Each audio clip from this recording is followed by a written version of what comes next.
Hey, Mike here.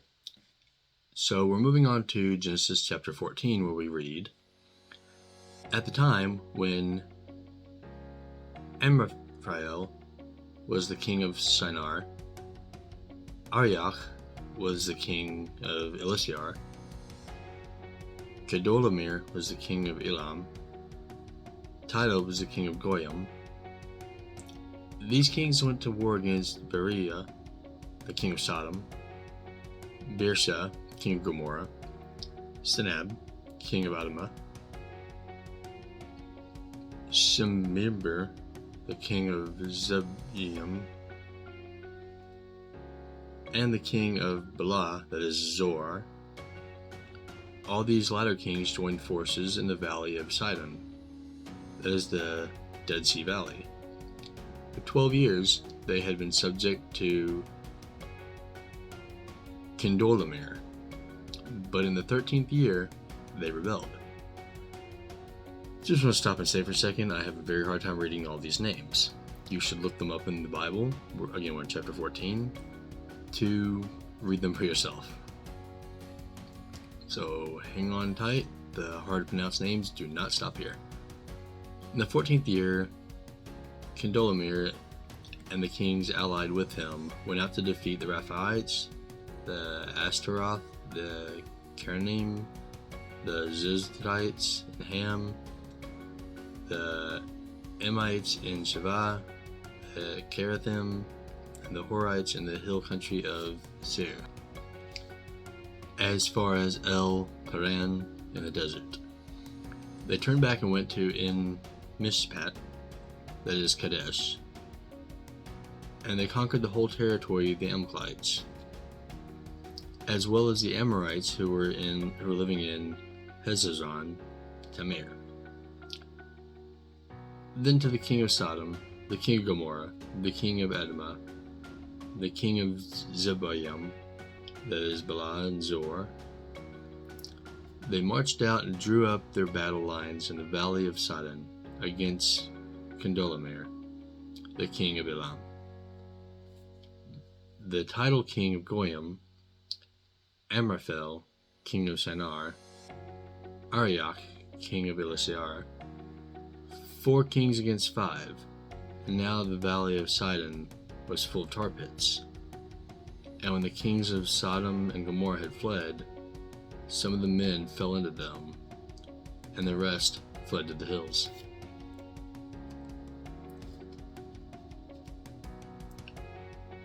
Pro tip, if you're running around near target pits, watch where you're going. Anyway, now we'll see where we get to the point of all these hard to pronounce names. 4 kings seized all the goods of Sodom and Gomorrah, all their food, and then they went away. They also carried off Abram's nephew Lot and all of his possessions, since he was living in Sodom after all. That city Sodom is a bad place. It's just our first encounter with the sinfulness of the place. Lot was abducted. A man who had escaped came to report this to Abram the Hebrew. Now Abram was living near the great tree of Mamre, the Amorite, the brother of Eshcol and Aner, all whom were allied with Abram. When Abram heard that his relative had been taken captive, he called out to the 318 trained men born in his household, and went in pursuit as far as Dan. During the night, Abram divided his men to attack them, and he routed them, pursuing them as far as Hobah, north of Damascus. He recovered all the goods and brought them back to his relative Lot and all of his possessions. Together with the women and other people, they were saved. Thankfully, Abram was able to rescue Lot before anything worse happened. Keep in mind, this is a really bad place. Abram returned and defeated Kedorlaomer and the kings allied with him. The king of Sodom came out to meet him in the valley of Shavah, that is King's Valley. Then Melchizedek, king of Salem, brought the bread and wine. He was the priest of God, the Most High. And he blessed Abram, saying, Blessed be Abram, God the Most High, creator of the heaven and earth. And praise be to God the Most High, who delivered your enemies out of your hand. Abram gave him 1/10 of everything. The king of Sodom said to Abram, Give me the people and keep the goods for yourself. But Abram said to the king of Sodom, With raised hand I have sworn an oath to the Lord Most High God, the creator of heaven and earth, that I will accept nothing from you, not even a thread of the strap of a sandal, so that you will never be able to say, I made Abram rich. I will accept nothing but what my men have eaten, and the share for what belongs to the men that went with me.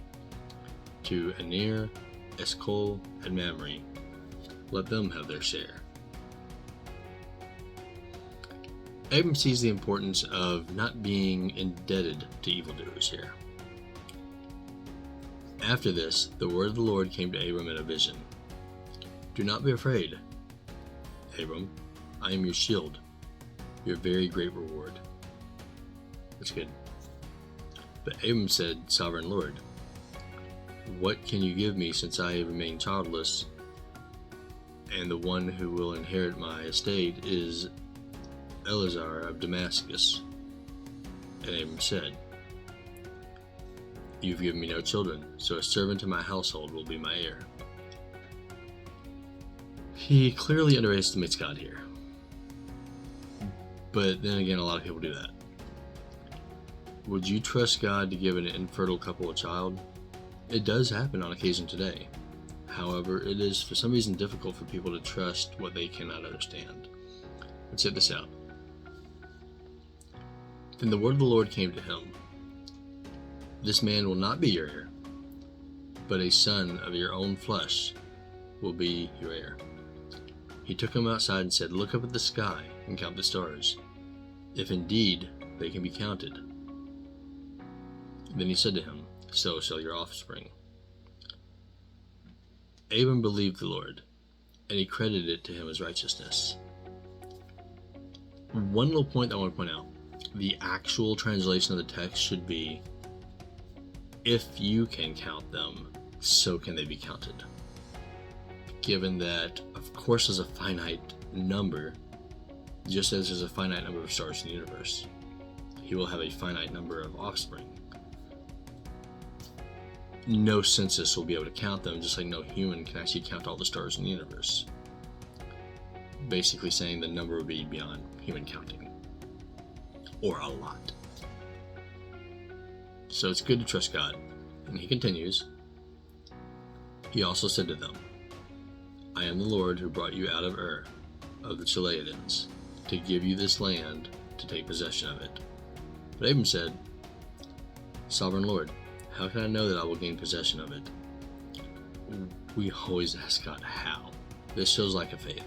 I'm not calling out anyone out here. This is everybody, all humans. So the Lord said to him, Bring me a heifer, a goat, a ram, each 3 years old, along with a dove and a young pigeon. Abram brought all these things to him, and he cut them all in two and arranged the halves opposite of each other. The birds, however, he did not cut in half. The birds of prey came down the carcasses, but Abram drove them away. Now, the sacrificial animals here were clean animals. The two who came into the holy ritual uninvited were unclean. The birds were unclean, and Abram had to work to drive them off. These are not your everyday sky rats. These are big, scary birds. The type of raptors they have in that area of the world are nothing like what we see in America. Maybe like vultures and eagles combined, but we don't have to deal with birds like this in America, or even in Europe, I don't believe. The sun was setting. Abram fell into a deep sleep, and a thick and dreadful darkness came over him. The Lord said to him, Know for certain that for 400 years your descendants will be strangers in a country that is not their own, and that they have been enslaved in and mistreated there. But I will punish the nation they serve as slaves. But afterward, they will come out with great possessions. So, things will get rough, but everything will turn out okay. By the way, this verse was a reference to the upcoming Exodus, which you will see later. That will be the next video series after Genesis.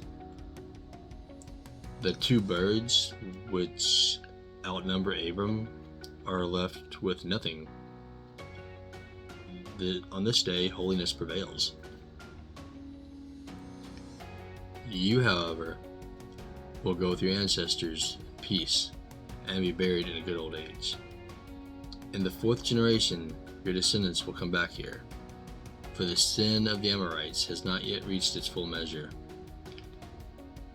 Around this time, in history outside the Bible, Egypt was rejecting its chance to worship the one true God in favor of returning to its evil polytheism.